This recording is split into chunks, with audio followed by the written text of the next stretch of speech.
नमस्कार दोस्तों। आज हम करंट अफेयर डिस्कस करेंगे 16 जून का। और ये जो डिस्कशन होगा मेनली प्रीलिम्स ओरिएंटेड होगा। जो भी प्रीलिम्स के न्यूज आपके होंगे उसको लेके हम डिस्कस करेंगे। तो सबसे पहले हमारे पास जो सबसे पहला न्यूज है आज के आर्टिकल, जो पहला आर्टिकल है वो है कि दो नए रामसर साइट्स हैं वो हमें राजस्थान में देखने को मिले हैं। दो कौन कौन से वो साइट्स हैं? एक तो साइट्स है ये खिचान है और दूसरा उदयपुर में मिनार है। ठीक है ना। अब ये जो दो साइट्स हैं ये रामसर साइट्स की जो लिस्ट है उसमें ऐड किए गए हैं। तो अब इंडिया में जो टोटल साइट्स हैं वो हो गए 91। पहले हमारे पास टोटल साइट्स हुआ करते थे 89, दो ये साइट्स ऐड हुए तो अब हमारे पास टोटल कितने हो गए साइट्स? 91। अब रामसर साइट जो है ना ये क्या करता है, पूरी दुनिया में जो इंटरनेशनल इंपॉर्टेंस के वेटलैंड है ना उनको रिकॉग्नाइज करता है। हुआ क्या था, अगर थोड़ा सा हिस्टोरिकल बैकग्राउंड देखो तो एनवायरमेंट में, हालांकि इसको डिटेल में पढ़ोगे जब एनवायरमेंट अपन करेंगे तो इसको डिटेल में देखेंगे। पर मैं एक बार ओवरव्यू बताता हूँ आपको। 1971 में ना ईरान का एक सिटी है, ईरान में एक शहर है जिस शहर का नाम है रामसर। ये शहर ये कहाँ पे है? ईरान में। तो यहाँ पे यूनेस्को ने एक मीटिंग यूनेस्को की कन्वीन कराई गई थी और वहां पे ये डिसाइड किया था, यूनेस्को ने मिशन लॉन्च किया था कि हमें दुनिया के अंदर जितने भी क्रिटिकल या फिर हमारे पास जो वेटलैंड्स हैं उन वेटलैंड्स को हमें कंजर्व करना है, उनको प्रोटेक्ट करना है। क्यों प्रोटेक्ट करना है? क्योंकि वो बायोडाइवर्सिटी के लिए बहुत ज्यादा क्रिटिकल है। ठीक है ना। तो इसके लिए मेन पर्पस हमारे पास ये था और उसके कारण जो है उसके आसपास जितने भी स्पीसीज हैं उनका भी प्रोटेक्शन उससे इंश्योर होता है। तो इंडिया के अंदर जो सबसे पहली रामसर साइट लिस्ट हुई थी उसका नाम था चिलिका लेक और केवला लेक। ये दोनों साइमल्टेनियसली लिस्ट के अंदर आए थे। ठीक है ना। तो ऐसा कभी ये नहीं है कि पहले पे चिलिका लेक है और दूसरे पे केवला लेक, ये दोनों साइमल्टेनियस आए थे। और एक क्वेश्चन और बनता है कि इंडिया की सबसे बड़ी रामसर साइट कौन सी है? तो सुंदरबन। तो आप जानते हो सुंदरबन वेस्ट बंगाल में है, जहां पे हमारे पास जो बंगाल टाइगर है वो भी काफी हमारे पास फेमस है। रॉयल बंगाल टाइगर सुंदरबन में मिलता है। तो हमारे पास टोटल, अगर हम टोटालिटी में देखें तो इंडिया के पास टोटल जो है 91 साइट्स है। तो ये 3 पॉइंट हमारे लिए काफी ज्यादा इंपॉर्टेंट है। एक बात और ध्यान रखना है इसमें, ये जो मीनार है ना उदयपुर में, ये एक इंपॉर्टेंट बर्ड एरिया है। यहाँ पे आपको इसको मीनार को वैसे भी इंपॉर्टेंट बर्ड एरिया की तरह रिकॉग्नाइज किया गया है। मतलब यहाँ पे बर्ड इंपॉर्टेंट बर्ड एरिया अपन अगर उसको बोलते हैं, जैसे मान के चलो वहां पे आपको बर्ड्स वगैरह काफी देखने, मतलब एक अच्छा दूसरी बात इसको एक और चीज जान लो। ये ना जो वेटलैंड है मीनार का, ये मीनार के साथ यहाँ पे अगर अपन देखें तो ये एक फ्रेश वाटर वेटलैंड है, फ्रेश वाटर वेटलैंड। और दूसरी बात, एक और बात, इस मीनार को ना मैंने बोला इंपॉर्टेंट बर्ड एरिया है, सो इसीलिए मीनार को एक और नाम से जाना जाता है बर्ड विलेज। तो ये आप अपने नोट्स में वैल्यू एडिशन करोगे इसके कि मीनार जो है also known as bird village. Clear. तो ये हमारा पहला आर्टिकल। दूसरा न्यूज जो है फ्रेंच ओपन 2025 से। अब देखो ध्यान से एक बात सुनो। यूपीएससी ने स्पोर्ट्स ओरिएंटेशन के ऊपर जो क्वेश्चन है वो पिछले 2-3 साल में पूछना स्टार्ट किया। क्रिकेट के ऊपर पूछ चुके हैं, ओलंपिक गेम्स के ऊपर पूछ चुके हैं। ठीक है ना। अब जो फ्रेंच ओपन है ना, जैसे जो चार इंपॉर्टेंट जो ग्रैंड स्लैम है हमारे पास, ठीक है ना, ये ऑस्ट्रेलियन ओपन हो गया, फ्रेंच हो गया, विंबलडन हो गया और यूएस ओपन हो गया, ये चार हमारे इंपॉर्टेंट ग्रैंड स्लैम्स हैं।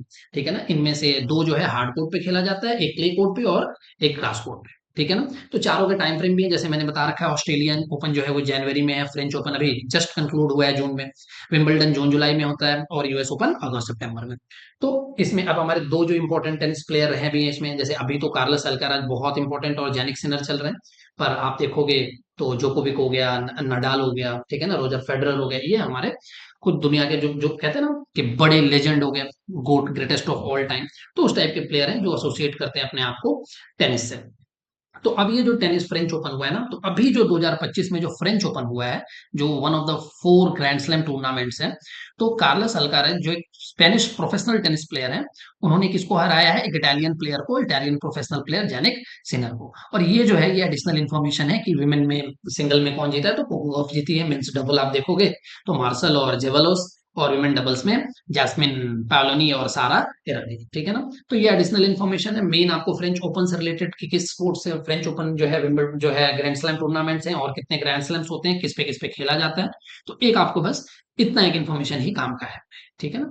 चलो आगे चलते हैं नेक्स्ट। ये इंपॉर्टेंट न्यूज है एफएसडीसी की। एफएसडीसी बोलते हैं फिनेंशियल स्टेबिलिटी डेवलपमेंट काउंसिल। अब इसकी अभी 29th मीटिंग हुई है और मीटिंग का जो कहते हैं ना कि जिस पर्पस के लिए मीटिंग कर रहे थे, वो एक फ्रेमवर्क बनाना है इनको, उसको एनहांस करना है, साइबर रेजिलियंस फ्रेमवर्क। आपको पता है देखो, इंडिया के अंदर हम एक जो डिजिटल पेमेंट की तरफ भी हम जा चुके हैं, ठीक है ना।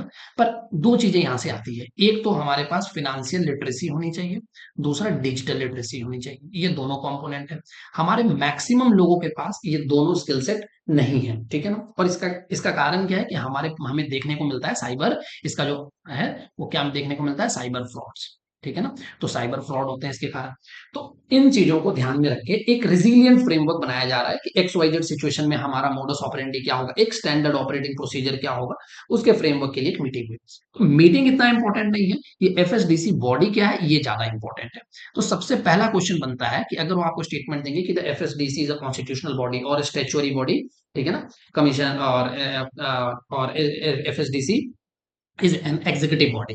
तो बेसिकली ये एक यहाँ पे स्पेसिफिकली यहाँ पे मेंशन किया गया है कि it was constituted through government of India notification. It simply means कि ये अपने आप में क्या है, एक एग्जीक्यूटिव बॉडी है, ठीक है ना। ना तो इसको किसी एक्ट से बनाया गया है, कानून से, जो स्टैच्यूटरी बॉडी हो, ना तो ये कॉन्स्टिट्यूशन में मेंशन बॉडी है, तो कॉन्स्टिट्यूशनल बॉडी भी नहीं है। तो पहला क्वेश्चन तो यहाँ सॉल्व हो गया। दूसरा, रिकमेंडेशन किसके, तो रघुराम राजन कमेटी बनी थी 2008 में, उसने रिकमेंड किया है। और नोडल मिनिस्ट्री कौन है, मिनिस्ट्री ऑफ फिनांस। तो जब भी nodal ministry ministry of finance है तो इन जनरल यही होता है कि उसके जो चेयरमैन होंगे एफएसडीसी के, ये चेयरमैन इसके कौन होंगे, यूनियन फिनांस मिनिस्टर। तो अभी कौन है, निर्मला सीतारमन, तो उन्होंने इस मीटिंग को चेयर किया। अब जाहिर सी बात है, फिनांस से रिलेटेड मीटिंग हो रही है, तो सारे जितने फिनेंशियल बॉडी हैं या जो इकोनॉमिक बॉडी है, उनके जो चीफ होंगे उस मीटिंग के मेंबर होंगे। सो दैट इज वाई आप यहाँ पे देखोगे कि आरबीआई गवर्नर हो गए, फिनांस सेक्रेटरी हो गए, चीफ इकोनॉमिक एडवाइजर हो गए, सेबी के चेयरमैन हो गए, आईआरडी इंश्योरेंस वाली बॉडी जो है, जो रेगुलेटरी बॉडी इंश्योरेंस की, वो हो गया, पेंशन फंड रेगुलेटरी बॉडी हो गई, उसके चेयरमैन हो गए, ठीक है ना। तो ये एफएसडीसी के बारे में टोटल व्यू है। पर एक मैंने यहाँ लास्ट पॉइंट जो है ये बहुत इंपॉर्टेंट है, ये वाला पॉइंट, कि इसकी एक सब कमिटी भी होती है।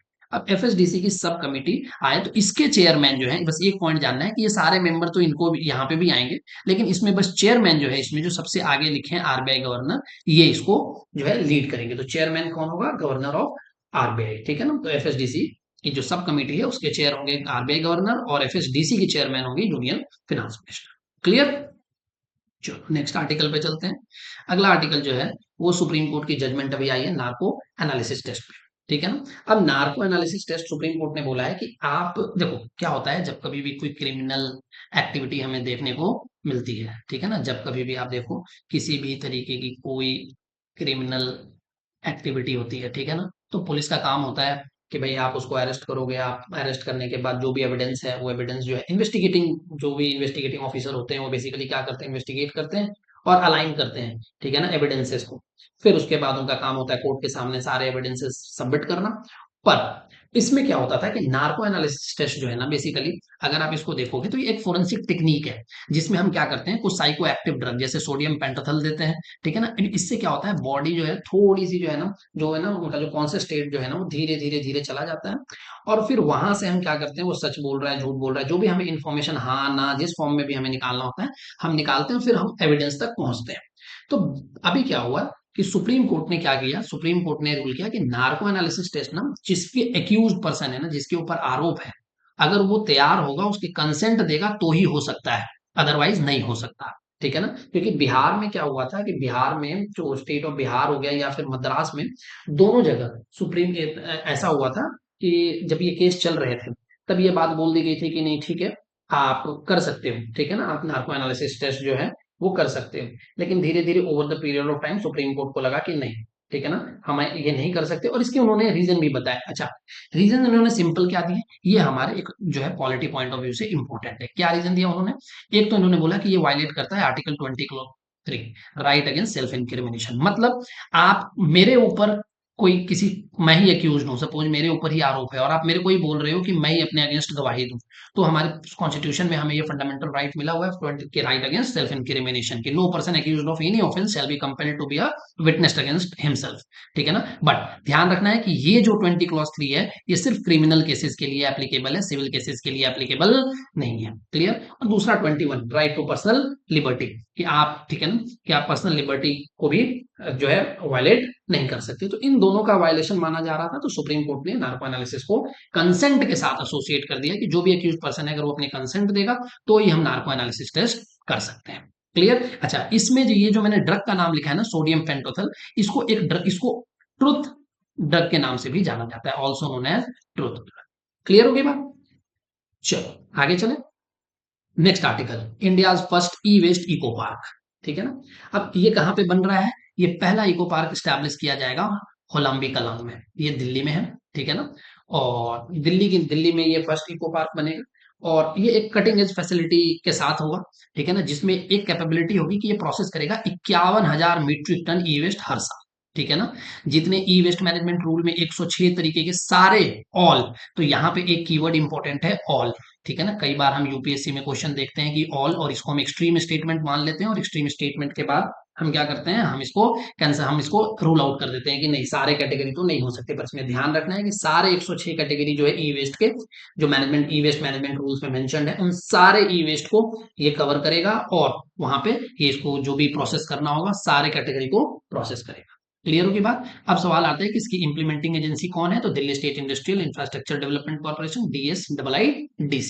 ठीक है ना? Design build finance operate transfer model पे होगा, ये पीपीपी पार्टनरशिप होगा, वो डिजाइन करेंगे, बिल्ड करेंगे, ठीक है ना, वो पैसे लगाएंगे, ऑपरेट करेंगे, और जब उनका पैसा निकल जाएगा तो गवर्नमेंट को ट्रांसफर कर देंगे। तो ये वाला मॉडल हो गया। ठीक है ना? इसको बीओटी मॉडल से आप एसोसिएट कर सकते हो, build operate and transport, build operate and transfer. ये आपको जनरली जब टोल वगैरह बनते हैं तो वहां पे आपको टोल के टाइम पे देखने को मिलता है कि जो टोल नेटवर्क होते हैं, गवर्नमेंट ऐसे ही पूरा रोड वगैरह जो कुछ भी बनवाना होता है एक टाइम से, उसमें होता है क्या, जैसे मान के चलो गवर्नमेंट को लगता है कि इस टोल का एक लमसम कलेक्शन होगा हमारा 200 करोड़, तो गवर्नमेंट क्या करती है, किसी प्राइवेट बॉडी को दे देती है कि आप हमको एक टाइम में, वन टाइम में 200 करोड़ दे दो, या दो टाइम में दे दो ऐसे, और उसके बाद आप XYZ पीरियड तक आप अपने जो पैसे हैं उसको कलेक्ट करो। ठीक है ना? तो उसमें वो अपनी प्रॉफिटेबिलिटी देखते हैं, तो वो उसको बनाते भी हैं, ऑपरेट भी करते हैं, और बाद में जब उनका पैसा निकल जाता है तो वो ट्रांसफर कर देते हैं। तो इसी मॉडल पे, पीपीपी फ्रेमवर्क पे ही ये फर्स्ट ई वेस्ट जो है इको पार्क बनने वाला है। क्लियर होगी बात?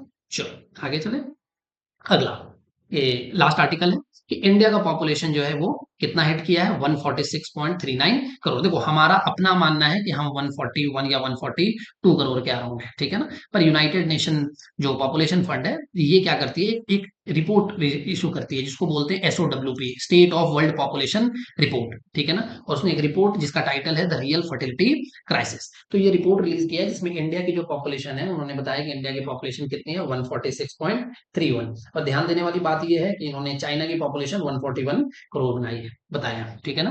तो ये जो बेसिकली, ये अगर आप देखो, यूएन, यूनाइटेड नेशन पॉपुलेशन, ये यूनाइटेड नेशन, ठीक है ना, ये UNFPA पॉपुलेशन फंड, तो ये बेसिकली क्या है, एक यूनाइटेड नेशन जो जनरल असेंबली है ना, उसकी एक सब्सिडियरी ऑर्गन है। ठीक है ना? जो कि सेक्सुअल और रिप्रोडक्टिव हेल्थ एजेंसी की तरह काम करती है, और इसको 1967 में ट्रस्ट फंड की तरह बनाया गया था, और इसने अपना ऑपरेशन स्टार्ट किया था 1969।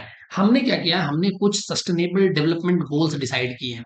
उन डेवलपमेंट गोल्स का ये जो है ना, तीन, गोल 3, गोल 4 और गोल 5 के फुलफिलमेंट के लिए ये डायरेक्टली काम करती है। गोल 3 कहता है कि आपको हेल्थ देना है सबको। ठीक है ना? यूनिवर्सल हेल्थ कवरेज को इंश्योर करना है, एजुकेशन होना चाहिए सबके पास, और जेंडर इक्वालिटी की बात करता है। तो ये पॉपुलेशन से रिगार्डिंग जो तीन इशू है कि एक पॉपुलेशन के पास हेल्थ होनी चाहिए, एजुकेशन होनी चाहिए, और जेंडर इक्वालिटी को इंश्योर करना चाहिए, ये तीनों गोल के फुलफिलमेंट के लिए ये ऑर्गेनाइजेशन काम करती है। ठीक है ना? तो इनका सिंपल सिंपल कहना है कि अगर आप देखो तो इन्होंने एक बात कही है कि रियल फर्टिलिटी क्राइसिस में उन्होंने बोला है कि जो फर्टिलिटी रेट है ना, वो धीरे धीरे धीरे देखा जा रहा है कि वो नीचे जा रहा है। ठीक है ना? और इन्होंने एक अपनी रिपोर्ट को, अगर इनको आप इसके रिपोर्ट को आप पढ़ोगे, तो इन्होंने बोला है कि जैसे नेक्स्ट 40 इयर्स में ना, अगले 40 साल में जो पॉपुलेशन है इंडिया की वो 170 करोड़ के आसपास जाएगी, पर यहाँ के बाद ना वो डिक्लाइन करेगी। ठीक है ना? यहाँ के बाद डिक्लाइन करेगी। पर इस रिपोर्ट में एक अच्छी बात भी है। वो अच्छी बात क्या है? वो अच्छी बात ये है कि ये मानते हैं कि इंडिया की 68%, ठीक है ना, जो पॉपुलेशन है वो 15 से 64 ईयर्स, 15 टू 64 ईयर वाले ब्रैकेट में है। ठीक है ना? जो 2/3 पॉपुलेशन है, इसका मतलब ये पॉपुलेशन वर्किंग पॉपुलेशन है। तो जब पॉपुलेशन स्टैग्नेंट नहीं होगी, तो जब तक ये वर्किंग पॉपुलेशन है, मतलब हमारी डिपेंडेंट पॉपुलेशन जो है वो कम है, ठीक है ना, जो ठीक है। और ये पॉपुलेशन जो है ये वर्किंग पॉपुलेशन है, तो ये कंट्री के इकोनॉमी के लिए काफी अच्छा होता है। लेकिन तो इसका मतलब हमारे पास अभी मौका है कि हम अपने जो डेमोग्राफिक डिविडेंड है इसको रीप कर सकें, ठीक है ना। जितना ज्यादा ज्यादा हम इसको डेमोग्राफिक डिविडेंड का यूज कर लेंगे उतना हमारी इकोनॉमी के लिए अच्छा होगा, क्योंकि एक टाइम ऐसा आएगा 30-40 के बाद कि जब हमारी पॉपुलेशन स्टैग्नेंट होगी और गिरना स्टार्ट होगी। इसका मतलब जब पॉपुलेशन, जब फर्टिलिटी रेट जो है, जो भी इंडिया का 1.9% के आसपास है, ठीक है ना, तो 1.9%। अब देखो टीएफआर होता है कि एक विमेन जो है कितने नंबर ऑफ चिल्ड्रन एक्सपेक्ट कर रही है, जो 15 से 49 ईयर्स की, तो अभी इंडिया में 1.9% पे है, ठीक है ना, मतलब 2 बच्चे से कम, ठीक है ना। तो अगर आप देखो ध्यान से, ठीक है ना, इसके अंदर तो अगर मतलब 100 लेडीज है अगर टोटल, तो 190, मतलब 2 बच्चे भी नहीं, टोटल 190 किड्स जो है वो हम एक्सपेक्ट कर रहे हैं। अगर ऐसे आपको मैं 100 के स्केल पे अगर आपको समझाऊं तो, ठीक है ना, मतलब कि 2 बच्चे, यहाँ पे परसेंटेज उस टर्म में नहीं कैलकुलेट करते कि मतलब भाई अगर 1% है 2% है, मतलब हम इन जनरली मानते हैं कि कितने, तो बच्चों के जो जो केसेस हैं उस तरीके से हम देखते हैं कि एक जो है फीमेल जो है वो कितने नंबर ऑफ चिल्ड्रन को है एक्सपेक्ट कर रही है, ठीक है ना।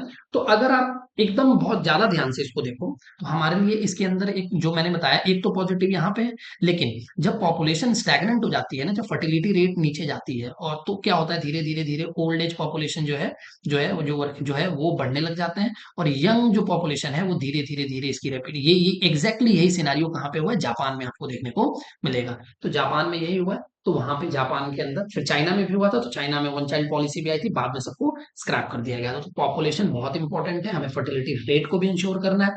और इसके कई, जैसे हम आजकल टैकल भी करते हैं कि भाई हमारा जो इन्फेंट मोटालिटी रेट है वो कम हो जाए, जितना मिनिमाइज कर सके, मैटरनल मोटालिटी रेट है इसको हम कम कर सके, और हमने गवर्नमेंट ने बहुत सारे इनिशिएटिव्स भी चलाए हैं। क्लियर। तो ये हमारा आज का आर्टिकल था, और हम अभी जो है रोज हमने स्टार्ट कर दिया है, तो हम प्रीलिम्स रिलेटेड ओरिएंटेशन भी देखेंगे, हम मेंस के आर्टिकल भी देखेंगे कि मेंस के आर्टिकल हमारे कैसे होंगे, और मेंस का भी डिस्कशन करेंगे।